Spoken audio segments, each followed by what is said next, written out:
Kodandaram sir time ఇస్తలేడు, పిల్లలు అడ్డు పడుతున్నారు. పల్మూరు వెంకట ఉన్నాడు కదా, ఎమ్మెల్సీ ఉన్నాడు, మీకు మేడం ఆయన డైరెక్ట్ నామినేటెడ్. ఓట్ల లిస్ట్ ఆయన ఉన్నాడు కదా, ఇంకొక వ్యక్తి ఉన్నాడు కదా, ఓట్ల లిస్ట్ మనకు గెలిపించుకుని పోయి మరి అడగపోయి. మూడు విషయాలు మేడం, ఇక్కడ మూడు విషయాలు. ఒక్క నిమిషం అన్న. తెలంగాణలో ఏం జరుగుతుందంటే మేము డిఎస్సి పోస్ట్పోన్ చేయమని అడిగినాం.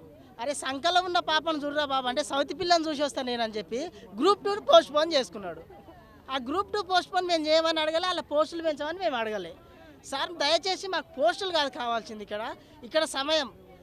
ఇప్పుడు ఈ గ్రౌండ్లో ఉండి నిజం చెప్తున్నా మేడం, 4 రోజులు అన్నం తినక ఆయన మోతిలాల్ అన్న అక్కడ అన్నం తినకుండా ఉంటే నేను 4 రోజులు స్టడీ హాల్లో ఒక్కరు నా మనస్సాక్షికి నాకు తెలుసు. బ్రష్ గినాక వేసుకోలేదు, షార్ట్ మీద వచ్చిన.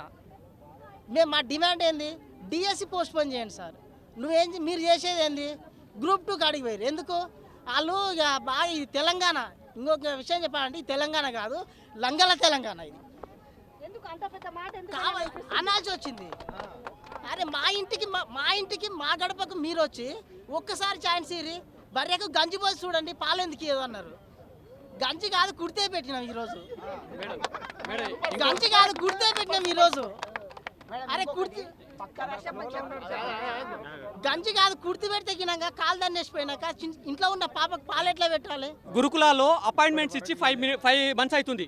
అక్కడ ఉండేది పేద పిల్లలే. మేము జేఎల్ రాసి లాస్ట్ సెప్టెంబర్లో రాసినాం 23లో. అక్కడ చదివేది కూడా గవర్నమెంట్ జూనియర్ కాలేజ్, అక్కడ ఉండేది కూడా పేద ప్రజలే. మళ్ళీ ఇప్పుడు ఉన్న టీచర్స్ ఎట్లా అంటే మేము రిక్రూట్మెంట్ అయిన తర్వాతనే వాళ్ళు వెళ్తారు. అదే 2 months పోస్ట్పోన్ చేసి మేము వచ్చేంతరకు 2 months ఎక్స్టెండ్ చేస్తే ఏమవుతుంది? నష్టం ఏం లేదు కదా.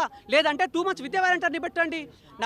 పోయేంత నష్టం ఏం లేదు మేడం. ఇప్పుడు మాకు పోస్ట్పోన్ చేస్తే గవర్నమెంట్కి లాస్ అవుతుందని అసలు ముచ్చటనే లేదు. ఎందుకంటే మేము ఏమనుకుంటున్నామంటే మా ఇన్ఫర్మేషన్ సీఎం సార్ వరకు వెళ్ళట్లేదు అని అనిపిస్తుంది. మధ్యలో మా గొంతులు ఏంటంటే వేరే వాళ్ళు నొక్కేస్తున్నారు.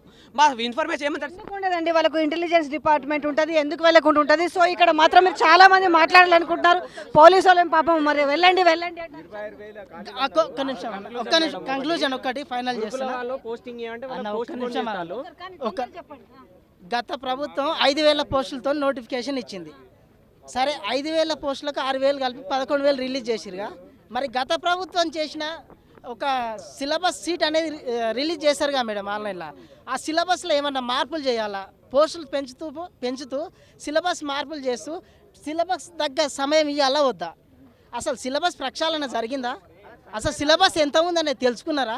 రాయిరే బర్రెని బందెలతో ఏం కాదు, తర్వాత పైసలు కలెక్షన్ చేసుకుందామంటే 1,000 రూపాయలు పెట్టి నువ్వు అప్లికేషన్ తీసుకున్నావు. ఇక్కడ సిలబస్ ఎంత ఉంది, వాళ్ళు ఎంత మోస్తారు, 60 సంవత్సరాలు ఎంత మోస్తాడు, 30 సంవత్సరాలు ఎంత మోస్తాడు, 20 వయసులో ఉన్నాడు ఎంత మోస్తాడు అని తెలియదు వాళ్ళ. కనీసం 28 పుస్తకాలు అంటే పుస్తకానికి 300 పేజీలు అంటే ముచ్చటగా నిద్ర వస్తుంది మాకు స్టడీ చైర్లో కూర్చుంటే. మేడం ఒకటే madam, DSC exam post phone చేయాలి. డిఎస్సి సిలబస్ ఎక్కువ ఉండడమే కాదండి, టెట్ జరిగినప్పటి నుంచి జూన్ 2వ తారీఖు టెట్ జరిగింది, ఇప్పుడు జూలైలో డిఎస్సి ఉంది. ఈ మధ్యలో కూడా ఇదే డిఎస్సి ఆస్పిరెంట్సే హెచ్డబ్ల్యూఓ రాశారు, డిఏఓ రాశారు, నిన్నటి వరకు సీటెట్ రాశారు. గవర్నమెంట్కి లెక్క తెలీదా ఎంత గ్యాప్ ఇవ్వాలి ఒక ఎగ్జామ్కి ఇంకొక ఎగ్జామ్కి? తర్వాత హెచ్డబ్ల్యూఓ సిలబస్ వేరేలా ఉంది, డిఎస్సి సిలబస్ వేరేలాగా ఉంది. అది కన్ఫ్యూజ్ అవుతున్నారు, క్లమ్జీగా ఉంటుంది. దాని నుంచి బయటపడే చదవాలంటే కొంత టైం ఇవ్వాలని ఆ మాత్రం మినిమం కామన్ సెన్స్ ఉంటుందా గవర్నమెంట్కి? పెద్ద హోదాల్లో ఉన్నారు కదా, ఎంతో ఆర్గనైజేషన్ని రన్ చేస్తున్నారు కదా, ఆ మాత్రం తెలియకుండా ఉన్నారా? ఇదే పక్క స్టేట్లో చంద్రబాబు నాయుడు గారు టెట్కి డిఎస్సికి 3 నెలల గ్యాప్ ఇచ్చారు. గురువుని చూసి నేర్చుకోమంటున్నాం మేము. ఇప్పుడు గురువు కాదని సమకాల గురువుడు అంటే తంతమ్మల్ల. ఇప్పుడు మొన్ననే బీఈడీ రాసిరు పిల్లలు, రాసిరు ఎగ్జామ్ పాస్ అయ్యారు, టెట్ రాసిరు. టెట్ రాసిన వాళ్ళకి వెంటనే నువ్వు ఎగ్జామ్ రాసుకొని నీకు ఎడిట్ ఆప్షన్ ఇస్తుంది. వెంటనే ఒక 15 రోజుల్లో నువ్వు బీఈడీ. సరేనండి, ఇప్పుడు ఇంతమంది వీళ్ళు చెప్పారు ఈ విషయము, నాకు అర్థమైంది. ఇప్పుడు ఇది వాయిదా వేయాలి. మీరు అనుకున్న డిమాండ్లు నెరవేర్చని పక్షంలో మీ కార్యాచరణ ఏంటి? మా కార్యాచరణ ఏం లేదు మేడం, ఇంకా పెద్ద ఎత్తున జరుగుతూ ఉంటుంది. వాళ్ళు కూడా అంతే పెద్ద ఎత్తున పోలీసులు, మీరు ఎంతమంది అంతమంది పోలీసులు కూడా. మేడం గారు, పోలీసుల కోసం ఉద్యోగాలకు రానప్పుడు కూడా విద్యార్థి సంఘాలు, కుల సంఘాలు, ఏదైతే రాజకీయ సంఘాలు వాళ్ళు కూడా మేము ఫైట్ చేసినాం మేడం. మా మీద వాళ్లకు గౌరవ మర్యాద కానీ మా మీద ఏదైనా ఉంది అనుకుంటే కొంచెం వాళ్ళు కూడా మాకు చిత్తశుద్ధి ఉంటే వాళ్ళు మాకు సపోర్ట్ చేస్తారు. వాళ్ళైతే మాకైతే ఎప్పుడు కూడా పోలీసు వాళ్ళతో మాకెప్పుడు ఉద్యమం లేదు మేడం. పోలీసు వాళ్ళు మాకు అనుసంధానంగా కలిసి చేసుకుంటున్నాం కాబట్టి వాళ్ళు గిట్లా మాకు టైం ఇచ్చి వాళ్ళు మమ్మల్ని ఇబ్బంది పెట్టకుండా అసలు ఏందయ్యా మీ ఇబ్బంది మీరు కూడా చెప్పరు ఒకసారి కానీ ఎవ్వరు లేరు ఒక 2 కెమెరాలు కనిపిస్తున్నాయి నాకు తెలుసు అక్కడ ఒకటి ఇది ఏం డిస్టర్బెన్స్ ఉంది మీకు చెప్పండి ఎవరైనా మెయిన్ స్ట్రీమ్ మీడియా మీకు ఇక్కడ కనబడుతుందా మీ సమస్య ఏంటో కనీసం చెప్తే మీ సుపీరియర్స్కి అర్థమవుతుంది మాకు కూడా అర్థమవుతుంది ఏంది ఇప్పుడు మేము ఉంటే మీకు ఇక్కడ వచ్చే కష్టం ఏం చెప్పు